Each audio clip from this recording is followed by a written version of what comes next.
네, 좋습니다. 우리 정말 행정사 무한한 가능성이 열리고 있다라는 거 지금 이제 쉬는 시간에 좀 이야기를 나눴는데 정말 분야가 많은 것 같습니다.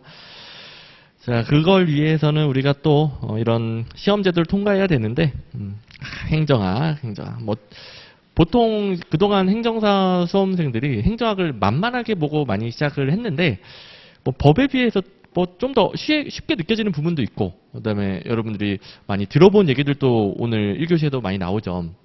그래서 뭐 이런 거 여기서 들어봤었는데 그런 것도 있으니까 쉽게 했다가 이제 너무 범위가 넓어지면서 이론 막 나오고 왜 이렇게 학자들이 많이 나와 이러면서 점점점 여러분들이 어려움을 겪는데 항상 문제로 어떻게 나올지 파악하시면 됩니다. 그래서 뭐 시험 문제로 출제하는 아까 뭐 우드로 윌슨이라는 학자 뭐 철저하게 공부하고 시험 문제로 안 내는 것들은 그냥 재미삼아 그냥 들어두는 거고요. 그리고 이제 우리가 뭐 다양한 것들을 정말 배워 나가야 되는데 미리 한번 접해두는 게 나중에 진짜 엄청난 차이가 납니다. 우리 23페이지 자료 23페이지인데 우리 전 시간 마지막에 정리를 해봤던 큰 역사적 흐름이 있었잖아요. 이 역사적 흐름을 타고 다양한 이론들이 발달하게 됩니다. 근데 이제 사회과학 이론은 사회과학이라는 게 정답이 없잖아요. 우리가 사는 세상에 정말 정답만 있었어도 정말 편하게 살 텐데 이게 정답인 줄 알았는데 또 안 좋은 장단점이 있고 이게 정답인 줄 알았는데 또 장단점이 있고 선택의 연속이죠. 행정학도 그런 과정을 거쳐서 발달을 해옵니다. 그래서 크게 큰 흐름을 그 밑에 정리를 해놓은 건데요. 일단 입헌국가, 입법국가 끄트머리에 그 밑에 고전적 행정학이 있죠. 고전적 행정학은 행정학이 최초로 성립했다라고 해서 고전적 이렇게 붙여놓은 거예요. 그러면 행정학이라는 학문이 뭐 꼴랑 한 100년 된 건가요 지금? 꼴랑? 굉장히 역사가 짧은 학문이에요. 그래서 이게 중구난방입니다. 그래서 나중에 그 범위에서 어마어마한 범위에서 허우적거리면은 공부하기 싫어지는 거죠. 근데 절대 그러지 않도록 체계를 한번 쭉 잡아보시면 고전적 행정학 근대 입헌국가의 원리하고는 큰 상관없는 내용입니다. 끄트머리에 그 밑에 정치행정 이원론 보이죠? 정치행정 이원론을 바탕으로 행정학이 성립했다라고 합니다. 왜냐하면 그전에는 국가를 어떻게 운영하자 다양한 의견들이 있었어요. 근데 근대적인 국가, 뭐 민주주의에 기반을 둔 국가가 만들어진 지 얼마 안 됐기 때문에 어마어마하게 다양한 원리만 있었습니다. 근데 그때 우드로 윌슨, 미국 대통령이에요. 우드로 윌슨이라는 대통령이자 행정학자가 정치랑 행정을 완전히 분리시켜서 행정을 경영학처럼 이해를 했던 거예요. 그러니까 행정학은 최초에는 경영학으로서 성립이 됐던 겁니다. 그래서 최초의 고전적 행정학은 경영학이다라고 보시면 되겠고 그 말은 뭐 비용 아껴 쓰고 효율성 높이고 관리 잘하고 이런 부분에 치중했던 행정학이라는 소리가 되겠죠. 그게 정치행정 이원론적 관점.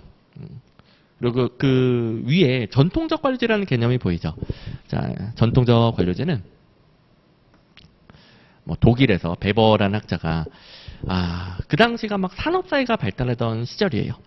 아주 뭐 대기업들이 마구마구 생겨나는데 점점점 기계가 발달하고 대량 생산이 가능해지던 시대다 보니까 한 가지를 효율적으로 만들어서 팔면은 돈을 많이 벌겠네. 그런 그 기업들이 발달하게 됩니다. 그런 기업들을 베버란 학자가 열심히 관찰해 보니까 목표를 정해주면 관료제 시스템이 그걸 아주 능률적으로 집행하고 있더라. 예를 들어 지금은 자동차 종류가 어마어마하게 많지만 옛날에는 뭐 포드 자동차에서 한 종류밖에 없었던 거예요. 그 당시 이제 막 산업사회가 발달하면서 자동차 이렇게 생겨먹은 거 딱 한 종류 있습니다.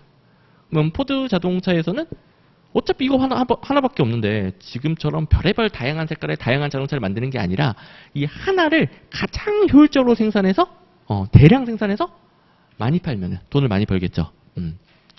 그런 시스템을 기업들이 연구하다 보니까 목표를 정해봐. 목표 정해봐. 그거를 이 자동차 만들기 위해 분업이라고 하죠. 여기 뭐 차체 여기서 만들고 바퀴 여기서 끼우고 뭐 여기 나사조 이거 등등등 가장 체계적으로 효율적인 업무 분담을 합니다. 그러면 그대로 가장 저렴한 가격으로 가장 빠르게 자동차를 만들게 되는 거죠. 이런 시스템을 관료제 시스템이라고 베버라는 학자가 만들면서 이게 뭐 역시 최초의 관료제 형태라고 그래서 전통적 관료제 이론이라고 불러요. 이걸 아까 우리 정부에서도 여기 정치적 영역은 국민들이 뽑아서 또 국민들의 대표로 구성해서 이들이 뭔가 결정을 내리면은 이 정치랑 행정이 분리될 수 있다고 쳤을 때 결정된 정책을 행정이 능률적으로 집행하면 된다고 그랬잖아요. 관료제가 여기 딱 맞을 것 같은 거죠. 그래서 우드로 윌슨이 이런 관료제 시스템을 정부에도 적용하게 됩니다. 결정해. 가장 효율적으로 집행할게. 관료제 조직을 정부에도 응용해서. 그래서 우드로 윌슨식의 정치랑 행정 분리시켜. 행정은 경영으로서 목표 달성만 하면 돼. 근데 민간 기업들 보니까 목표 달성을 위해 가장 효율적인 장치로서 관료제를 쓰고 있네. 우리도 써. 그래서 전통적 관료제랑 정치행정 이원론이 함께 이렇게 발달하게 됩니다. 그리고 그 밑에 또 과학적 관리론이 보이죠. 과학적 관리론. 과학적 관리론은 민간 기업 다 포함해가지고 그 전에는 정말 비효율적으로 우리 지금 100년 전이니까 비효율적인 업무 방식이 많았었겠죠. 근데 그걸 테일러라는 학자가 왜 이렇게 기업들이 비효율적으로 일을 하지? 예를 들어 그 당시는 아주 단순했어요. 삽질. 아니 삽질하는 방식이 근로자들마다 다 다른 거야. 그리고 누구는 빠르고 누구는 느려. 왜 이렇게 다들 다르고 비효율적으로 주먹구구식으로 일을 할까?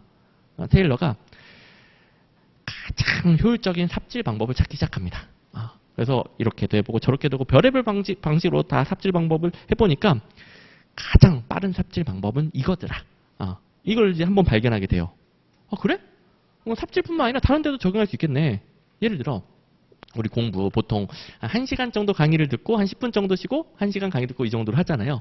이게 과연 가장 효율적인지 아니면 강의를 2시간 하고 20분 쉬고 2시간 하고 20분 쉬고 이게 효율적일지 역시 또 여러 가지 실험을 거쳐보니까 2시간, 1시간 넘어가기 시작하면 우리 집중력이 급격히 하락하죠. 그래서 1시간 정도 하고 10분 쉬었다 하는 게 좋겠구나. 이렇게 우리가 학원 강의 시스템도 정립이 된 것처럼 이게 점점 여러 분야에서 조명 밝기로, 책상 위치로, 작업자들 위치 등등 여러 실험을 거쳐서 가장 효율적인 방식들을 찾기 시작합니다.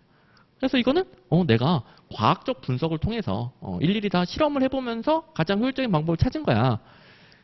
이게 가장 효율적이니까 작업자들은 그대로 하면 돼.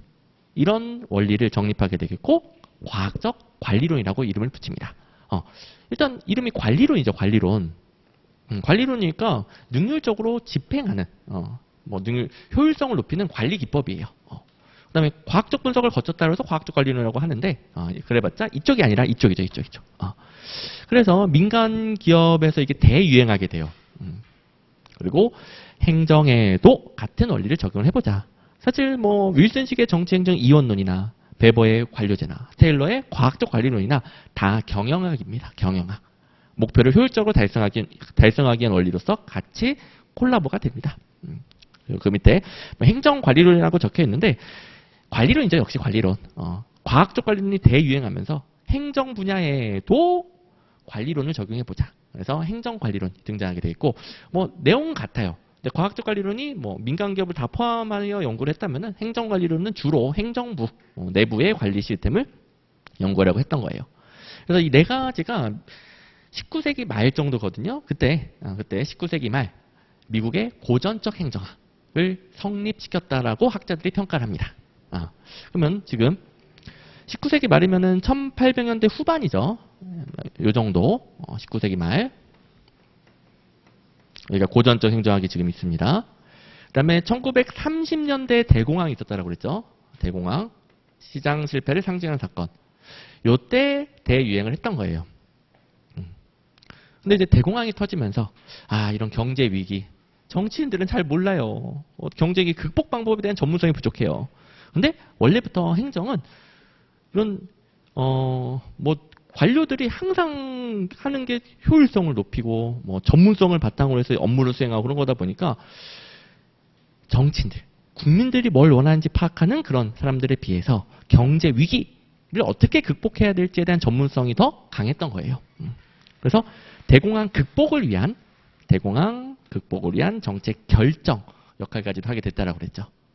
그러면서 이쪽 고전적 행정학의 원리는 정치행정 이원론의 원리였어요. 이원론. 근데 대공황 이후에는 일원론이 등장하게 됩니다. 그래서 행정국가 복지국가로 바뀌면서 그 밑에 정부 중심으로 바뀌고 그 밑에 정치행정 이원론과 대비되는 이론으로 정치행정 일원론이 보이죠. 일원론. 그리고 나머지는 지금 그렇게 중요하진 않으니까 가볍게 이름을 보시고 이렇게 큰 흐름이 정치행정 이원론에서 일원론 또 행정부 중심의 역할로 넘어가게 됩니다. 자, 그리고 이제 1970년대 보니까 정부 실패를 겪었잖아요. 다시 시장의 원리가 등장했다고 그랬어요. 그게 공공선택론과 신공공관리론입니다. 근데 여러분들이 지금 기억해야 될 것은 신공관리론입니다. 신공관리론. 자, 근데 뭐 전통적 관료제는 좀 빈칸이 오래 가죠. 네모가 오래 가죠. 자, 전통적 관료제 시스템은 지금도 쓰고 있는 거예요. 지금도. 지금 이제 민간 기업이든 정부든 관료제 시스템에 기반을 둔다라고 하잖아요. 이게 뭐 아직까지도 가장 효율적인 방식이기 때문에 지금도 쓰고 있는데 행정국가 복지국가 시기에 큰 정부의 바탕이 됩니다. 그래서 전통적 관료제 방식이 워낙 효율적이어서 큰 정부에서도 계속 썼구나. 근데 1970년대 정부 실패를 겪으면서 거기에 대해 또 학자들이 많이 비판을 해요. 그 비판하는 이론들을 싹 다 모아서 공공선택론이라고 하고요. 그리고 그걸 바탕으로 그렇다면 시장으로 다시 돌아가. 시장의 원리가 효율적이야. 이런 신공관리론이 등장하게 됩니다. 그리고 그 옆쪽으로 유거버넌스론이 보이죠. 이게 시민사회까지 함께하자예요. 우리 현대행정은 정부, 시장, 시민사회가 다 장단점이 있으니까 서로서로 장점을 발휘하고 단점을 보완하면서 협력이 필요하다. 그게 거버넌스다. 라는 시대로 왔다라고 그랬죠. 그게 유거버넌스론. 자, 이렇게 크게 파악을 해주시고, 자, 모든 이론이 이런 그 역사적 흐름을 따라가는 건 당연히 아닙니다. 근데 지금은 이제 큰 흐름을 본 것이고, 이제 이론들이 여기 없는 이론들, 뭐가 발달하느냐? 사회 현상을 개인의 행동으로 분석하는 게 최고다. 개인들이 이런 행동을 보이니까 정부도 이렇게 행동해야 돼. 선택도 이렇게 해야 돼. 개인의 행동으로 설명하려는 이론들이 막 등장하고요. 아니야. 정부가 만든 제도의 영향력이 엄청나게 크더라. 개인 행동은 정부가 어떤 제도를 정하면 그에 영향을 받아서 이루어질 뿐이야. 제도가 더 설명을 잘해. 이런 이론들이 등장하고 또 어떤 이론들은 아니야. 정부는 외부 환경, 환경의 변화, 국민들의 요구 변화에 반응을 해야 돼. 환경을 중심으로 연구하자. 그런 이론들이 마구마구 등장합니다. 우리가 그 어떤 한 가지 현상을 설명할 때도 굉장히 다양한 관점을 설명을 하잖아요. 사람마다 관점이 다르고, 이거 내가 왜 이 사업에 실패를 했을까? 내가 잘못했나? 뭐 개인적 요인을 연구하는 거죠. 갑자기 국가 제도가 바뀌어버렸어. 내 사업에 불리하게 바뀌어버렸어. 제도 탓이야. 그 다음에 갑자기 국민들이, 뭐 고객들의 요구가 바뀌어버렸어. 내 아이템을 싫어해. 뭐 환경 탓이죠. 그죠? 우리도 뭐 개인 탓, 국가 제도 탓, 뭐 환경 탓, 다 하잖아요? 그런 거나 마찬가지예요. 그래서 여러 가지 관점에서 사회과학이 또 발달하기 시작합니다. 근데 그거는 일단 입문에서는 그냥 여러 관점이 발달했다 정도면 되겠고, 큰 흐름 위주로 보시면 됩니다. 그래서 행정이론의 이해를 배우면서 많은 분들이 행정학을 싫어하게 되는데, 너무 부담 갖지 마시고, 이때 대공황 전이죠. 대공황 전, 1930년대 대공황 전에 우드로 윌슨의 정치행정 이원론, 정치랑 행정을 분리한 경영학으로서 행정학의 최초 시작이더라. 그래서 19세기 말 미국의 고전적 행정이라고 부른다. 거기에 이제 순서는 좀 바뀌어 있어요. 전통적 관료제, 과학적 관리론, 행정관리론. 행정관리론은 원리주의라고도 합니다. 이게 같이 고전적 행정의 기틀을 마련했나 보구나. 그리고 이건 우리가 이미 봤는데 거기에 대해서 대공황을 기점으로 해서 아니야. 정치행정 이원론에 따르면은 경제 위기와 같은 거 정치인들이 잘 몰라. 극복을 못해. 행정이 경제위기 극복을 위한 정치적 역할, 결정 기능까지 해야 돼. 정치랑 행정은 구분이 안 돼. 하나야. 우리가 봤죠? 이런 게 등장하기 시작합니다. 뭐든 정답이 없으니까요. 다 시대의 변화에 따라서 여러 가지 이론들이 등장을 하죠. 자, 그 다음에 과학적 관리론에 대해서는 이거는 이론적 관점은 아니고요. 둘 다 경영학이에요. 둘 다 목표를 높이려는 경영학인데 목표를 높이는 다른 방법을 제시하는 이론도 등장합니다. 자, 과학적 관리론이 어떤 방식이었더라? 우리 최고의 조명 밝기, 최고의 책상 배치, 최고의 삽질 방법 다 실험으로 찾은 다음에 구성원들은 그대로 하라는 거예요. 아니 이게 최고의 방법인데 조직 구성원들은 왜 다른 방식으로 하느냐? 이대로만 해, 이대로. 그래야 조직의 생산성이 가장 높아지지. 이런 방식이었는데 그럼 딱 듣기에 아니 구성원들이 사람인데? 기계 부품도 아니고?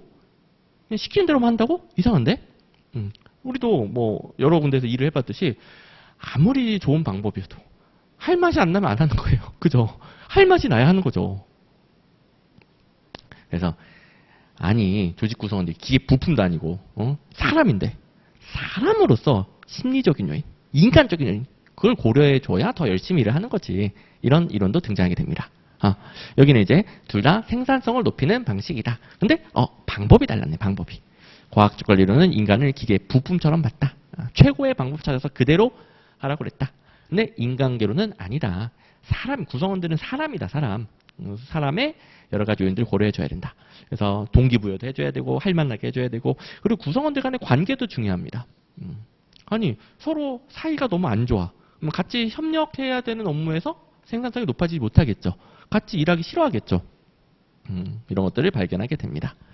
인간관계론과 관련된 재밌는 실험이 있었는데 이게 호선 실험이라는 걸 계기로 발견하게 돼요.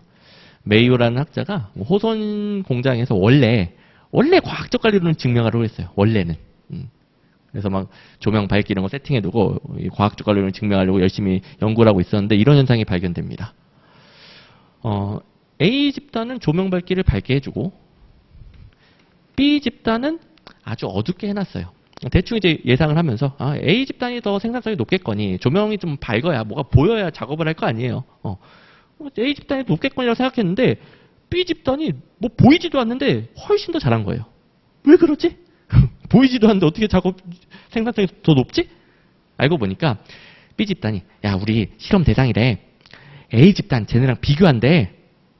우리 A 집단과 비교당해서 우리가 더 뒤처지면은 당연히 안 되겠지. 우리끼리 똘똘 뭉쳐서 우리의 힘을 보여주자. 이런 게 인간적인 요인 아니겠습니까? 비공적인 요인 아니겠습니까? 구성원들끼리 자기들끼리 우리 어떻게 하자. 이런 인간관계에서 형성되는 자기들만의 규범을 통해서 보이지도 않는데 훨씬 열심히 일한 거죠. 쟤네랑 비교당해서 우리가 더 적게 나오면 안 되니까. 이상하다. 화학적 관리론에 따르면은 밝을수록 더 잘 보이니까 생산성이 높아야 되는데 왜 보이지도 않는데도 생산성이 더 높지? 구성원들은 기계 부품이 아니구나. 인간이구나. 그걸 이제 이런 여러 가지 실험을 통해서 정리되게 됩니다. 이렇게 이론들이 점차 이 경영학의 원리 일단은 이런 대공황 극복에 도움이 안 돼.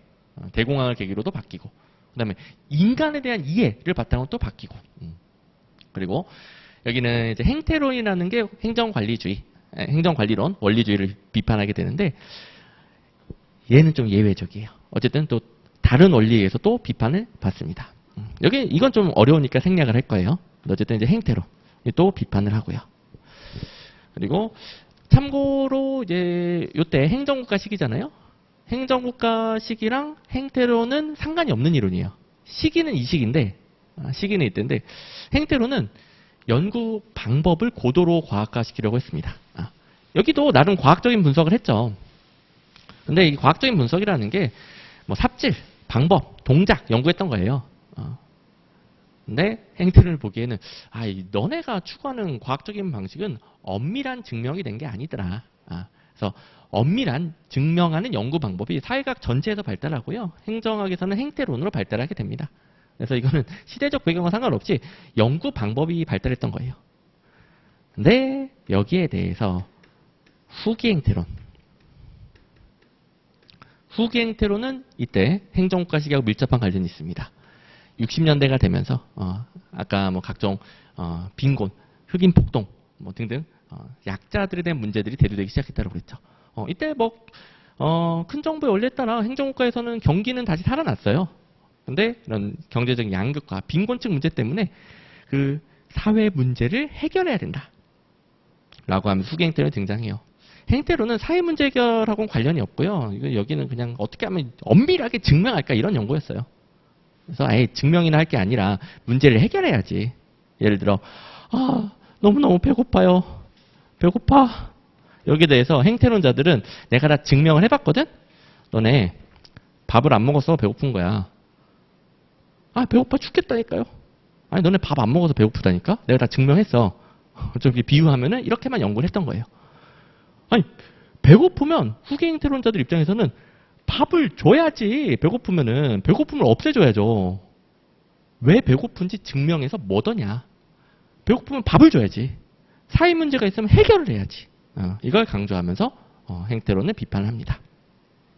그래서 후기 행태론은 또 시대적 배경, 큰 정부, 빈곤 문제 해결은 정부밖에 못하죠. 그래서 큰 정부하고 바탕이 되는 거예요. 자, 그럼 이제 전통적 관료제는 여기다가 제가 띄우긴 하지만 여기는 70년대까지는 쭉 이어져 왔다고 그랬죠. 지금도 마찬가지고 전통적 관료제는 정부 운영의 핵심입니다. 민간 기업도 관료 시스템 핵심이에요, 핵심. 근데 큰 정부 시기에 전통적 관료제의 아주 효율적인 집행을 바탕으로 해서 정부가 주도적으로 사회 문제를 해결하고 정부 주도적인 가치 배분을 이루게 됩니다. 근데 이제 정부 실패 이후에 거기에 대해서도 또 집중적으로 비판을 받는다고 그랬죠. 공공선택론은 시장의 원리다. 시장의 관점으로 전통적 관료제를 비판하고 다시 시장으로 돌아가야 돼. 이런 식으로 흐름이 생기게 됩니다. 자, 일단은 인사하는 개념이었고요. 여기까지 왔네요. 1970년대 정부 실패를 바탕으로 공공선택론이 등장을 했다. 공공선택론은 사실 하나의 이론은 아니고요. 이 정부 실패는 왜 생겼다. 여러 가지 정부 실패를 설명하는 이론들이 많았고요. 이 당시 어마어마한 재정적자가 쌓이면서 학자들도 왜 이렇게 정부는 비효율적이야 연구를 많이 했겠죠. 그래서 정부 실패를 설명하는 이론들. 그리고 어떻게 하면 그걸 극복할 수 있는가. 극복할 수 있는 원리를 제시하는 이론들을 다 모아가지고 후대 학자들이 그걸 공공선택론이라고 하자라고 이름을 붙입니다. 근데 이게 왜 이름이 왜 공공선택이지? 정부가 한번 실패를 했잖아요. 그래서 시장의 원리를 적용해야 돼. 시장의 원리. 정부 이제 별로고 시장이 더 좋은 것 같아.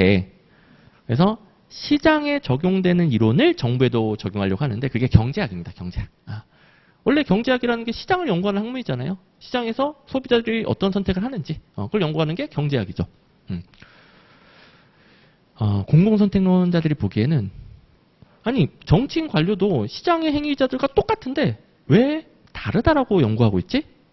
어떤 의미냐면 그동안 정치인과 관료들은 공익을 위해 봉사하는 존재다. 국민들을 위해 봉사하는 존재다. 이렇게 가정하고 행정학 이론들을 발달시켰다는 거예요. 근데 아닌데 경제학이 보기에는 모든 인간은 합리적이다. 모든 인간은 자기 이익을 추구한다고 보는 거예요. 그래서 애초부터 정치인, 관료 등등에 대한 가정이 틀렸다고 본 겁니다. 그러니까 실패한 거야. 자, 그래서 공공선택론자들, 정치인 관료도 시장의 행위자와 똑같이 자기 이익을 추구한다라고 가정을 하고 그 가정상 그동안 정치인 관료를 잘못 이해했기 때문에 이런 실패가 생겼어 등등을 설명합니다. 그리고 어떻게 하면 각자 자기 이익을 추구하면서 그 개인적인 선택이 정부 전체의 공적인 선택으로 바뀔 것인가 이걸 연구하게 됩니다. 정치인들도 자기 이익을 추구하고 관료도 자기 이익을 추구하고 국민들도 자기 이익을 추구하는데 그게 만나서 어떻게 하면 사회의 선택이 될 것인가. 그냥 한마디로 그냥 시장의 원리를 정부에도 그대로 적용하려고 하는 거예요. 시장이라는 곳이 각자 이기적인 선택이 만나가지고 교환이 이루어지고 모두가 행복한 원리라고 그랬었잖아요. 정부에도 그걸 구현해 봅시다. 물론 이제 구현하는 방법은 어렵지만 그런 아이디어를 적용하게 됩니다. 우리는 이제 일단은 아이디어까지만. 그리고 그걸 바탕으로 신공공관리론이 등장하게 되는데 여러분들이 배우는 이론 중에 가장 중요한 이론이 신공관리론입니다. 시험에도 제일 많이 나오고 신공관리론을 알아야 다른 이론들도 배우고 다른 이론들도 신공관리론이랑 비교해서 출제를 해요. 특징을 바꾸면 땡 이렇게 어마어마하게 중요한 이론이 되겠습니다. 이게 현대행정에 가장 큰 영향을 미친 이론이 됩니다. 자, 그리고 신자유주의라는 개념이 있는데 과거에 근대 입헌 국가는 경제적인 교환을 자유롭게 하도록 내비둬라. 내비둬. 자유 방임주의로 불렸었어요. 그때는 그때랑 이제 구분을 해야 되니까 신자 하나 붙여가지고 신자유주의 이렇게 붙였는데 우리가 뭐 신자유주의 혹은 신보수주의 뭐 이런 얘기 많이 든단 말이에요. 특히 뭐 정치 얘기할 때 보수 정권이고 뭐 신보수 정권이고 뭐 이런 얘기를 한단 말이에요. 우리가 정치에서는 다양한 의미로 논의하지만 여기서는 시장의 개인적인 선택을 그냥 강조할 때, 개인적인 자유를 강조할 때 신자유주의라고 합니다. 어쨌든 이걸 이제 바탕으로 해서 다 시장의 원리네. 거버넌스에서 시장 중심 신공관 이론. 자, 그런데 여기서 의문점이 남죠. 이게 그냥 인문 강의여서 그냥 넘어가고 싶긴 하지만 어떻게 하면 정부를 시장의 원리로 더 효율적으로 바꾼다는 건데 아무리 인문 강의여도 너무너무 중요한 내용이라 어느 정도는 봐야 됩니다. 자, 크게 보면 원리가 시장이라는 것은 수많은 기업들이 경쟁하니까 효율성을 높이려고 고객의 대응성을 높이려고 노력하더라. 정부도 그렇게 만들자. 그리고 정부도 여기서는 이제 일반 국민들, 정부의 고객 일반 국민들의 요구를 반영하자. 그 다음에 정부도 민간 기업들처럼 성과로 평가하도록 하자. 아니 민간 기업 예를 들어 중국집을 차렸어요. 중국집 차려놓고 돈을 못 벌면 그거는 아무 의미가 없잖아요. 민간 기업은 돈을 벌어야 돼요. 돈 얼마나 버는가, 매출, 이윤 이런 성과로 평가받는 게 민간 기업이죠. 정부도 그렇게 만들자. 그래야 정부의 성과를 높이게 공무원들이 열심히 할 거 아니냐. 이런 원리들을 제시하고요. 이걸 바탕으로 크게 두 가지로 이해할 수 있습니다. 시장주의는 그냥 말 그대로 정부가 하던 일을 시장의 민간 기업에게 맡기자는 거예요. 시장으로 보내자. 자, 정부의 기능을 크게 정책 결정 기능. 정책은 정책 결정 기능, 실제로 집행하는 기능으로 구분을 합니다. 우리도 계속 정책 결정, 정책 집행으로 구분해봤죠. 분리를 한 다음에 집행 기능을 민간 기업에게 맡기자. 민영화시킨다는 게 민간 기업이 운영하도록 만드는 거예요. 근데 왜 정부가 하던 것을 뭐더러 민간 기업에 맡기지? 그것도 그래도 되는 건가? 민간 기업은 여러 민간 기업들이 경쟁하고요. 그다음에 거기서 살아남기에 더 기술과 전문성이 뛰어납니다. 그걸 활용해서 공공 서비스를 제공하면 된다는 거예요. 물론 정책을 결정하는 건 정부가 해줘야죠. 아니 우리 지금 상황에서 핸드폰 사용에 대해서 결정권을 삼성전자에 넘긴다. 뭐 아이폰 사용 금지 뭐 이런 정책을 만들 거 아니에요. 말도 안 되는 정책이 나오겠죠. 결정은 민간기업에 맡길 수는 없어요. 민주주의 국가에서 정부가 할 수밖에 없어요. 근데 집행이라는 것은 결정된 정책을 현장에 가가지고 대상 집단에게 실제로 제공하는 거란 말이에요. 예를 들어 우리 쓰레기 수거차가 돌아다니면서 우리가 내놓은 쓰레기를 다 수거해 가잖아요. 그걸 꼭 정부기관이 공무원을 보내서 할 필요가 있나? 그렇지 않다는 거죠. 민간에 쓰레기 수거할 수 있는 업체들 수도 없이 많습니다. 그대로 활용하면 된다는 거예요. 근데 민간기업이 자원봉사자는 아니죠. 민간기업을 활용하려면 민간기업이 돈 벌 수 있게만 해주면 되는 거예요. 돈 벌 수 있게. 자, 그러면 아무거나 못 넘기긴 하지만 실제로 현장에 가서 쓰레기를 수거하는 업무와 같이 집행 기능은 민간기업에게 맡길 수도 있고, 그 다음에 맡길 거면은 민간기업이 돈 벌 수 있게 해줘야 민간기업이 한다고 하겠죠. 근데 마냥 한 기업만 돈 버는 게 아니라 민간기업들끼리 경쟁시키면은 그 집행을 더 효율적으로 하려고 노력하겠죠. 이걸 활용하겠다는 게 민영화가 되겠습니다. 뭐 이런 원리들이 보이죠. 경쟁의 원리. 그래서 예를 들어서 쓰레기 수거 업무뿐만 아니라 우리 운전면허 시험 있잖아요. 이것도 민영화되어 있는 방식이에요. 우리 운전면허 시험장 요걸 이제 정부기관이 아니라 공무원이 아니라 민간 기업들이 운영하잖아요. 운전면허 시험장을 운영하고 시험을 운영할 수 있는 권리들을 여러 민간 기업들에게 설정해 줍니다. 그리고 그들끼리 경쟁해서 알아서 돈을 받아가지고 돈을 벌도록 하는 거예요. 그러면은 이거 정부가 굳이 안 해도 민간 기업에 맡기면서 민간 기업들끼리 경쟁하면서 더 효율적으로 집행하도록 만들겠죠. 뭐 우리가 운전면허 시험장 가서 그 차를 운전하려고 보니까 덜덜덜 걸리고 뭐 고장 나 있고 그러면 거기 안 가고 다른 데 옮길 거 아니에요? 서비스의 품질을 유지하려고 하겠죠. 고객들이 원하는 강사, 원하는 사람 유치하려고 하겠죠. 그래서 운전면허 시험 서비스가 훨씬 더 효율적으로 바뀔 수 있다는 거죠.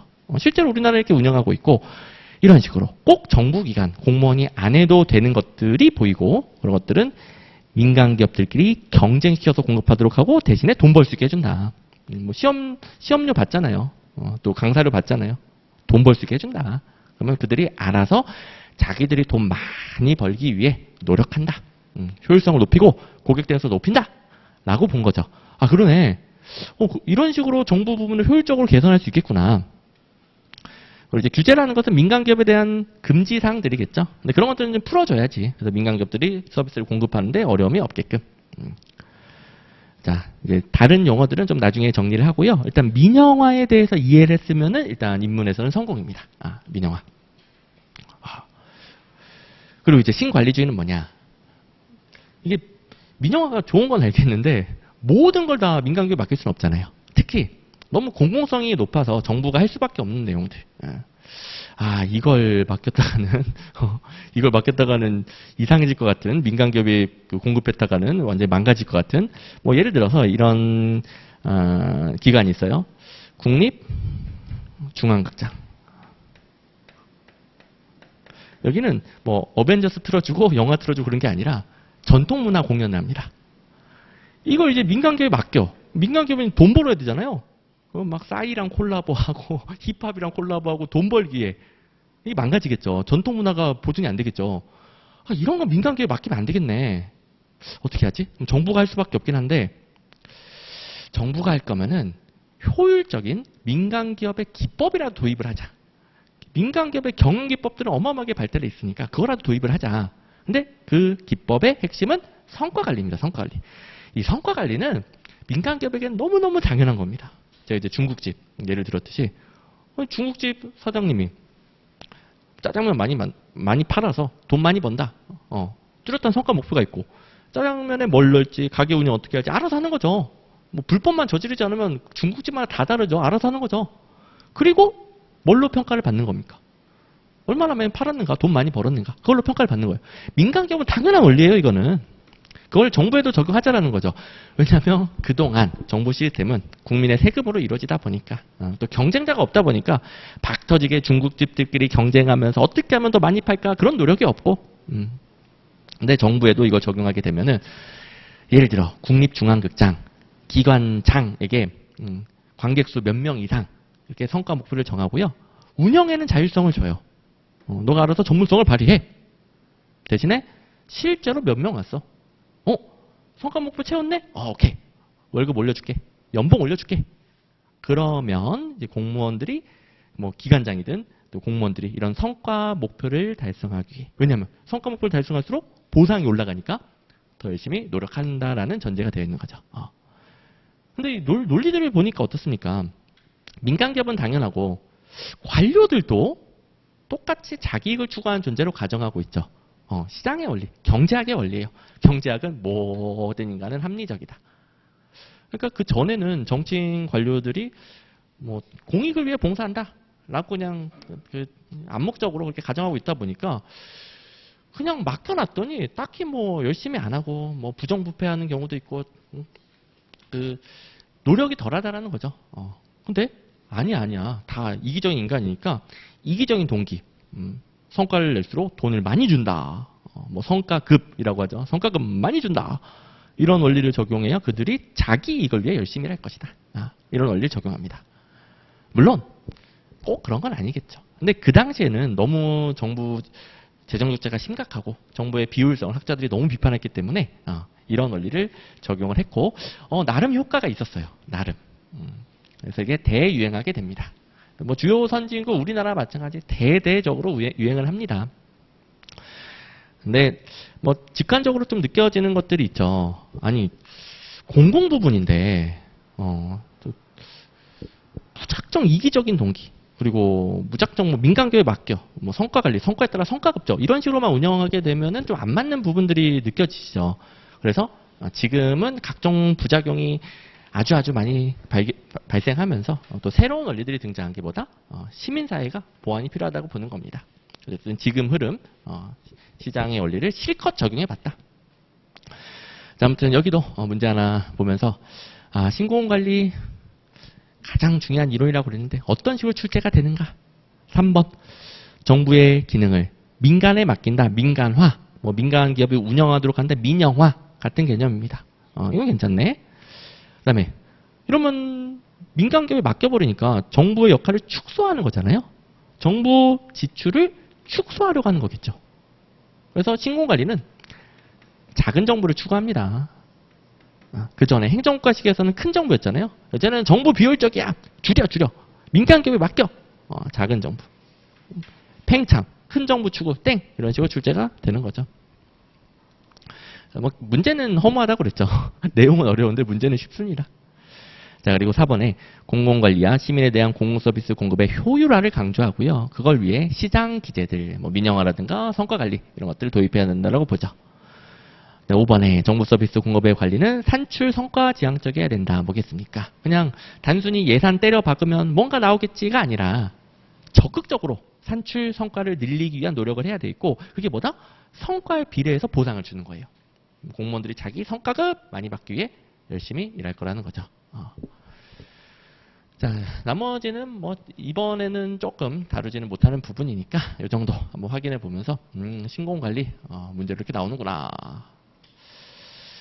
자, 그 다음 타자 6억 원수론이 되겠습니다. 그 다음 타자. 이제는 이제 시장이 아니라 시민사회죠. 이게 실컷 시장 중립적인 개혁을 막 해봤어요.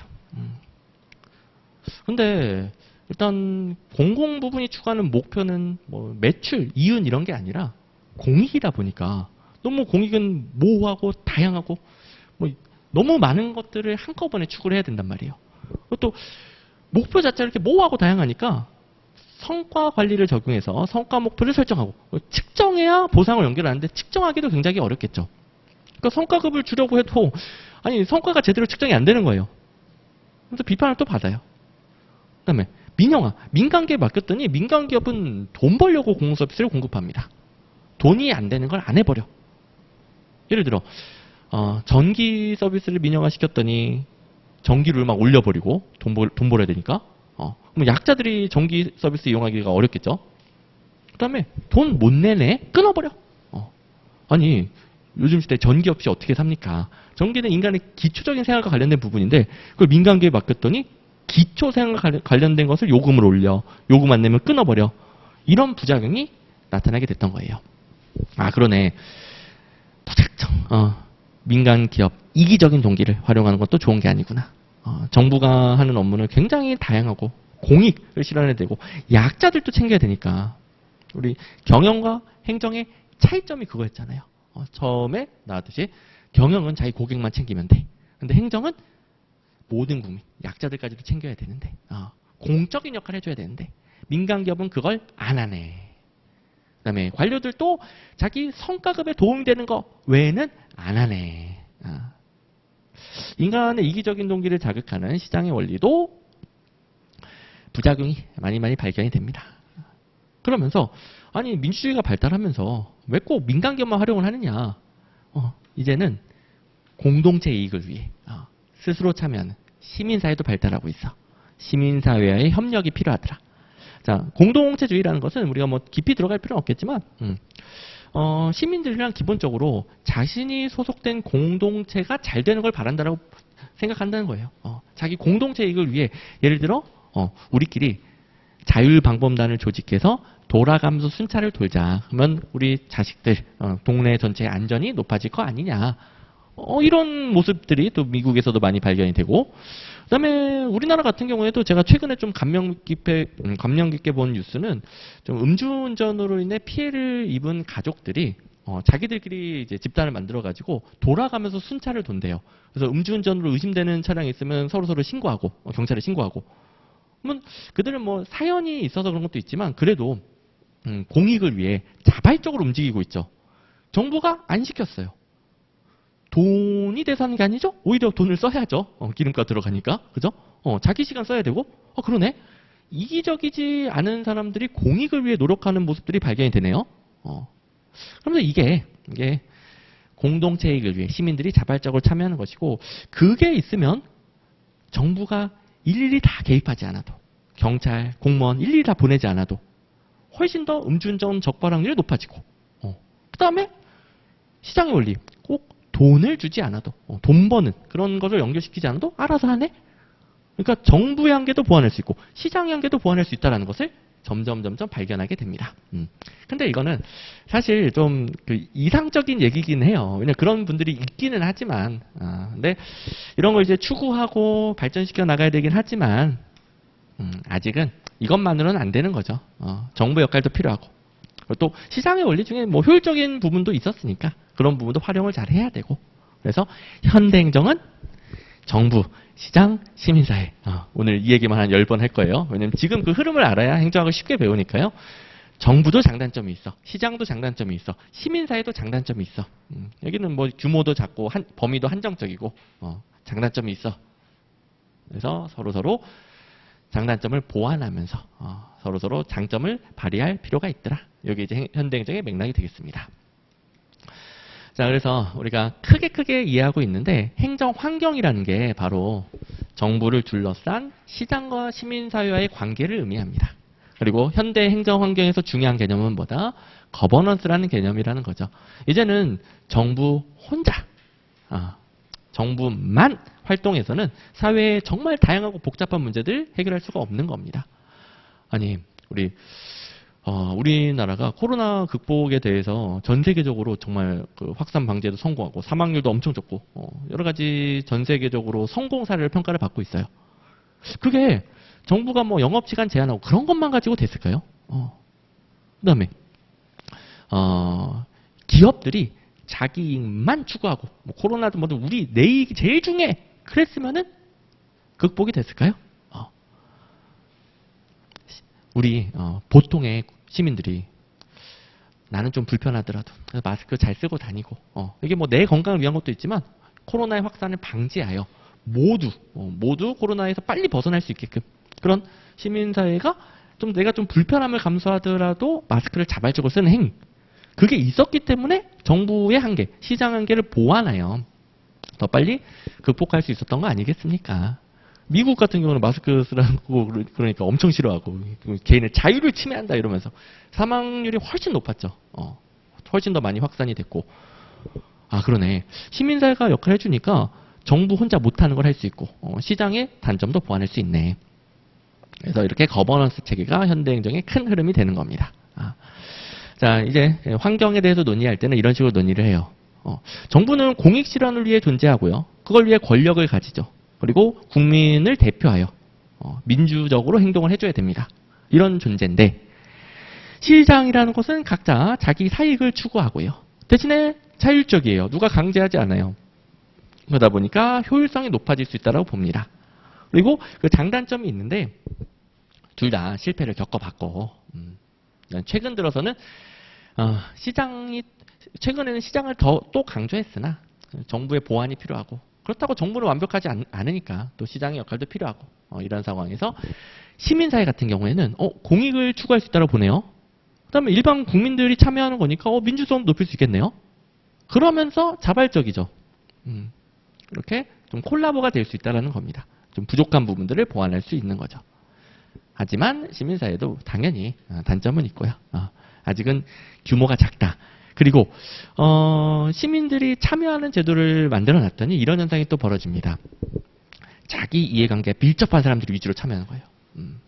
그러니까 우리 지역을 위해 공영주차장을 만들어 봅시다. 공영주차장 어디다 만들까요? 시민들이 참여해서 같이 정해봅시다 했는데 어떤 사람이 맨날 주구장창 참여해가지고 꼭 여기다 가야 됩니다. 꼭 여기에요 여기. 알고 보니까 자기 건물이 여기 있네? 자기 영업장이 여기 있네? 자기 이해관계가 밀접한 관련인 사람들이 주로 참여를 하더라. 그러면 이거는 시민사회 전체의 의견이 아니라 특정 사익이 반영이 되는 거죠. 아니 시민사회는 공익만 추구하는 게 아니었구나. 어떤 사람들은 사익을 추구하면서 오히려 부작용을 발생시킬 수도 있겠구나. 그래서 이상적으로는 이런 보완이 가능하다고 보지만 현실적으로는 이런 문제점들이 발생하게 됩니다. 그럴 때는 이제 정부가 또 개입을 하는 거죠. 정부가 너무 자기 이익만 추구하는 참여를 제한을 두는 거죠. 그래서 현재 이런 관계 속에서 행정학이 점점 발달하고 있고, 그래서 여러분들은 나중에 행정 이론을 배울 때 예를 들어 시장 실패 이론을 배운다. 시장의 단점들, 어떤 이유로 이런 단점들이 발생하는지 오늘 배운 걸 바탕으로 이해해 가시고, 그다음에 정부의 단점들을 배운다. 오늘 배운 걸 바탕으로 이해해 가시고, 그다음에 어떤 이론은 정부를 강조, 어떤 이론은 시장을 강조, 어떤 이론은 시민사회를 강조하고, 이걸 바탕으로 그 이론이 강조하는 포인트를 이해해 가시면 됩니다. 자, 그리고 이제 여기에 개념이 하나가 더 뜰 건데, 사회적 자본이라는 개념. 이게 미래에, 지금은 이제 협력이 어렵지만 미래에 이들 간의 협력을 더 강화시킬 수 있는 자본이라고 봅니다. 우리가 자본이라고 하면은 그 자기 자본 줄인 자본 말고요. 그러니까 내 돈 말고 그 투자의 결과물을 자본이라고 그래요. 그러니까 공장, 잘못했네요. 민간 기업이 공장 만들고 시설 만들고 장비 만들고 이런 것들을 다 자본이라고 하는 거예요. 공장, 시설, 장비 돈 들어가잖아요. 그럼 왜 그걸 만드는 겁니까? 그걸 투자해서 나중에 더 큰 돈을 벌 수 있으니까. 이런 걸 자본이라고 하죠. 근데 그런 것들은 경제적 자본인데, 돈 벌기 위한 자본인데 사회적인 자본도 존재한대요. 이건 시민사회에 다양한 참여자들 간에 서로 신뢰를 바탕으로 협력이 이루어지면은 서로를 보완해서 더 큰 공익, 또 서로에게 도움되는 관계를 만들 수 있는 자본이라고 봐요. 이게 무슨 말이지? 이게 무슨 말이요? 너무 추상적이니까 예시를 들어보면은 우리 1997년 잊을 수가 없는 연도죠. IMF 경제 위기 때, 그때 뉴스에 맨날 여기에 뭐가 뜨잖아요. 아시죠? 기억나시죠? 맨날 금모기 운동해도 금 얼마나 버는지 계속 뜹니다. 누가 이제 기부액 그런 것들 뉴스에도 계속 뜨고, 이게 뭐 정부가 강압적으로 금 내세요. 경찰에 돌아다니면서 이 금리 보이시네요. 금리 뺏어가고 그런 게 아니었죠. 자발적으로. 왜? 이 어마어마한 경제 위기를 빨리 같이 극복을 하면은 경제 위기에서 빨리 벗어날수록 모두가 좋아지는 거니까. 근데 그게 왜 가능했을까? 서로 믿으니까. 나만 내는 게 아니라 다 같이 되고. 뭐 너무 이렇게 깊이 들어갈 수는 없겠지만 그 당시에 외환 위기라고 하잖아요. 환율이 2배로 오르면서 우리나라 돈으로 갚으면 2배를 갚아야 돼요. 그리고 동아시아 전체가 위기가 오면서 그 외국에서 돈을 빌려준 그 채권자들이 계약 연장을 안 해줍니다. 그러니까 기간 연장을 안 해줍니다. 빨리 갚아야 되는데 우리나라 돈으로 갚으면 2배고. 근데 금은 전 세계적으로 가격이 똑같으니까 금으로 갚으면은 원래 가격으로 갚을 수 있고. 그래서 이제 금모으기 운동을 했던 거죠. 근데 만약에 서로 믿지 않았다면, 나만 내는 거 아니야? 아무도 안 내는 거 아니야? 그랬으면 아무도 안 내죠. 근데 서로 믿으니까 함께 협력해서 빨리 금을 모아서 외환 다 갚아버리고, 우리나라에서 유례 없이 빨리 갚았죠? 경제위기에서 벗어나야 우리 모두가 잘 될 수 있다. 라는 게 형성돼 있었던 거예요. 그게 사회적 자본이에요. 사회적 자본은 금을 낸다. 희생하는 게 아닙니다.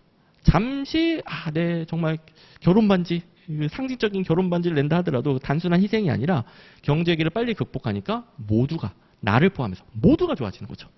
그걸 상호 이익을 가져온다고 합니다. 서로에게 이익을 가져온다.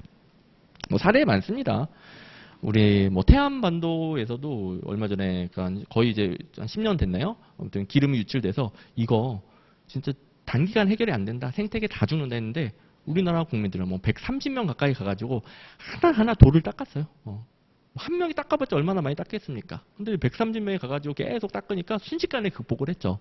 이것도 누가 시켜서 한 게 아니죠. 정부가 강제한 것도 아니고, 빨리 극복하면 그 아름다운 태안반도를 누구나 즐길 수 있게 되니까, 그런 봉사하는 목적으로 갔는데, 결국은 빨리 극복하니 모두가 좋아지는 거죠. 저 같은 경우에도 가끔씩 가을에 태안반도 쪽으로 쭈꾸미 낚시를 가요. 쭈꾸미가 다른 낚시와 달리 너무너무 잘 잡혀. 다른 낚시는 못 잡을 수도 있잖아요. 쭈꾸미는 무조건 잡으니까 몇십 마리씩 잡잖아요. 재밌어요. 그래서 안 가보신 분들은 나중에 가보시면 좋은데, 아무튼 빨리 극복할 수 있으니까 그런 생태계도 복원되고 모두가 또 태안반도 쭈꾸미 낚시 즐길 수 있게 된 거죠. 코로나 마스크 자발적으로 쓰는 것도 마찬가지고, 이런 사회적 자본이 형성되어 있기 때문에, 그러네, 정부가 못하는 거 보완할 수 있네, 시장이 못하는 거 이기적인 사람들은 안 하죠. 보완할 수 있네. 이 가능성을 보여주고 있는 게 우리나라의 각종 사례들이고, 사회적 자본이 뒷받침되면은 이 협력 관계가 더 잘 돌아갈 수 있는 겁니다. 사회적 자본 자체도 시험에 잘 나와요. 지금 이제 조금 여러분들이 이해용 배경을 배우다 보니까 이 관계에서 더 세부적인 출제 포인트가 나옵니다. 그래서 뭐 단순한 관계가 나온 게 아니라 나중에 더 세부적으로 배워야 돼요. 근데 이 중에서 사회적 자본은 시험에 나온 것까지 다 배운 거나 마찬가지입니다. 이런 게 시험에 나옵니다. 사회적 자본이 형성되기 위해서는 신뢰가 필요하다. 맞는 것이고 사회적 자본의 구성 요소로서 신뢰는 필요 없다. 틀리는 것이고 뭐 이런 게 나옵니다. 그래서 행정학 체계, 환경까지 우리가 잡아봤습니다. 환경까지. 자, 그리고 이제 행정 이념으로 들어가는데 여기는 좀 간단합니다. 그래서 일단 행정학 총론을 이번 시간에 끝내버릴 건데요. 이건 뭐 간단한 내용이에요. 이제 들어보니까 어떻습니까? 이거 행정 이념이라는 건 정부가 추구하는 가치라고 그랬죠. 아, 정부는 공익을 실현해야 되네.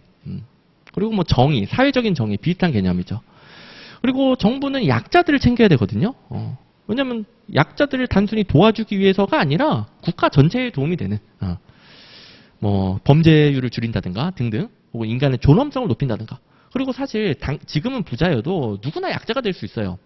기초생활 보장, 사회적 안전망을 준다든가, 뭐 자살률도 훨씬 떨어지겠죠. 등등 여러 가지 목적으로 약자를 챙기는 개념, 사회적 형평성이라고 합니다. 그다음에 국민들 합리적인 이유 없이 차별하면 안 되죠. 평등. 기본적인 자유 보장돼야죠. 함부로 국민의 자유를 뺏으면 안 되죠. 뭐 법으로 규정된 것만 가능한 것이지 행정이 자의적으로 금지시키면 안 되죠. 이런 공익, 정의, 형평성, 평등, 자유를 추구하는 게 행정의 본질이라고 봅니다. 본질적 가치는 궁극적인 목표인 거죠. 행정이 추구해야 될 궁극적 목표. 그리고 개인이나 기업은 못하는 목표입니다. 이걸 개인이나 기업이 어떻게 합니까? 정부가 필요한 거죠. 맞네. 그래서 계속 우리가 흐름을 배워왔던 게 대공황 위기라는 사회 문제를 해결하기 위해 정부가 나서서 권력을 통해 사회 문제 해결하는 공익, 뭐 정의, 형평성 등등을 실현했구나. 그런데 이게 아무리 좋아도 이걸 달성할 수 있는 수단이 없으면 말짱 꽝이죠.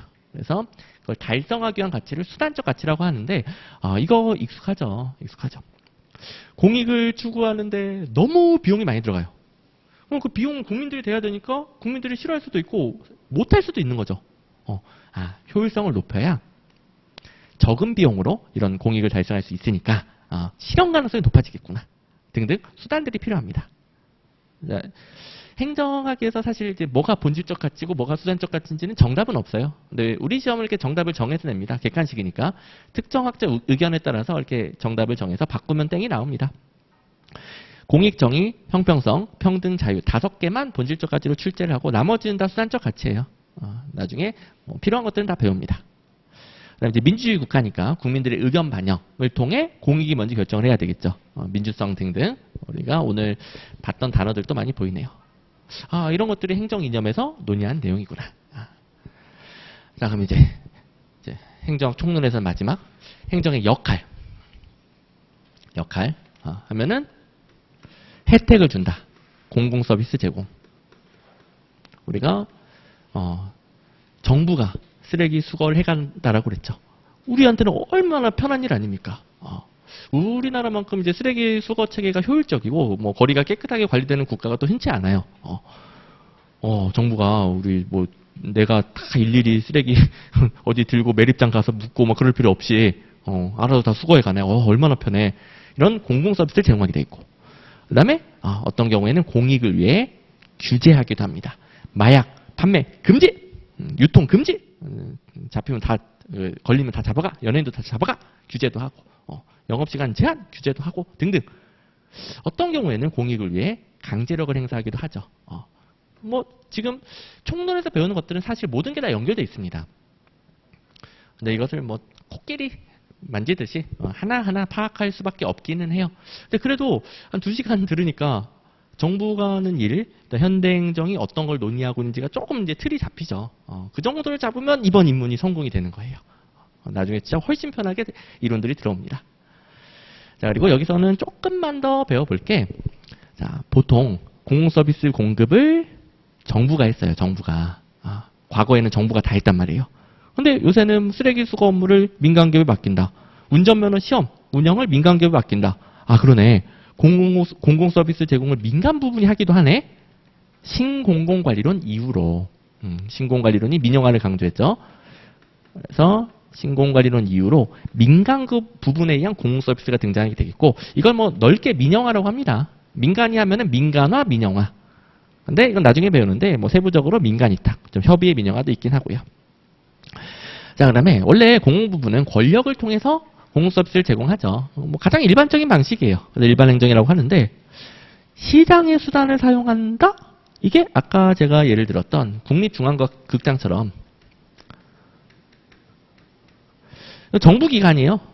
국립중앙극장, 정부 소속의 정부기관인데 성과관리를 도입해서 기관장에게 자율성을 주고 관객 수에 비례해서 연봉 높여주고 이런 식으로 보상, 성과관리를 통해 정부가 하지만 민간기업의 관리기법을 사용하면은 책임 경영 방식이 되겠습니다. 아, 그러네. 여기도 신공관리는 원리였네. 약간 민간에 맡겨. 하지만 민간에 맡기거나 시장의 원리를 사용하는 게 신공관리론을 타고 들어온 것이고 이게 잘 돼서 자리를 잡은 부분도 있고요. 근데 지금은 조금 이제 부작용도 많이 발견되면서 이제 시민사회, 주로 시민사회는 NGO라는 비영리 단체라고 하죠. 이런 형태를 통해서 공공서비스도 제공하는 방식이 대두되고 있습니다.